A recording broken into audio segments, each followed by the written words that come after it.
அனைவருக்கும் அன்பு நிறைந்த வணக்கம். தொடர்ந்து பல்வேறு புத்தகங்களை ஆற்றுப்படுத்திக் கொண்டே இருக்கிறோம். அதன் அடிப்படையில் இன்னைக்கு செருந்தி அப்படிங்கிற ஒரு கவிதை தொகுப்பு. இந்த கவிதை தொகுப்பு ரம்யா அருண்ராயன் அப்படிங்கிறவங்க எழுதியிருக்காங்க.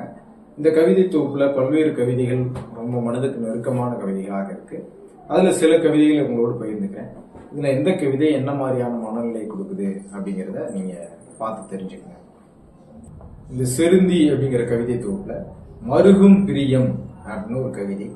இந்த கவிதை 43ஆம் பக்கம் இருக்கு. மருகும் பிரியம் செவித்திறனற்ற மழலையிடம் புரிய வைப்பது எப்படி, அதற்கென தேடி தேடி தேர்ந்தெடுத்த பெயரை என திக்கி திணறும் தாய் போல மருகி நிற்கிறது பிரியம், பிரிய நேர்ந்தவரின் புகைப்படம் அப்படின்னு ஒரு கவிதை.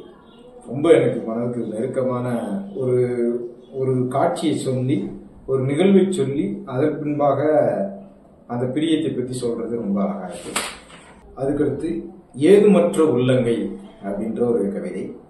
நான் பசித்திருக்கிற பட்சிதான், நீ ஆகச் சேர்ந்த வள்ளல் தான், உன் கடைசி பிடி தானியமும் நிறைக்கப்பட்ட பிறகே உன்னை தேடி வருவேன், உன்னிடமிருந்து எனக்கு தேவைப்படுவதெல்லாம் ஏதுமற்ற ஒரு உள்ளங்கையே, அதில் ஏறி அமர ஒரு இடம் அப்படின்னு சொல்லி ஒரு நல்ல கவிதை.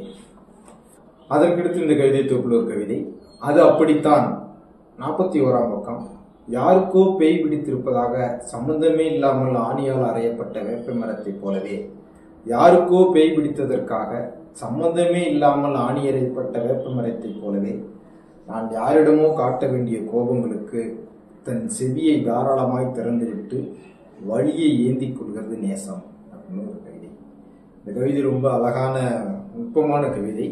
நல்லா ஆழ்ந்து யோசிச்சு பாருங்க. ரொம்ப நல்ல அர்த்தத்தை கொடுக்கக்கூடிய கவிதை. இது போன்ற நிறைய கவிதைகள் இந்த கவிதை தொகுப்புல இருக்கு. இந்த ரம்யா அருண்ராயன் அப்படிங்கிற எழுத்தாளரோட செருந்தி அப்படிங்கிற புத்தகம் மிகச்சிறந்த ஒரு கவிதை தொகுப்பு நிறைந்த புத்தகமா இருக்கு. வாங்கி வாசிச்சு பாருங்க. இதோட வாசிப்பு அனுபவங்களை நீங்களும் பகிர்ந்து கொள்ளுங்கள். வணக்கம்.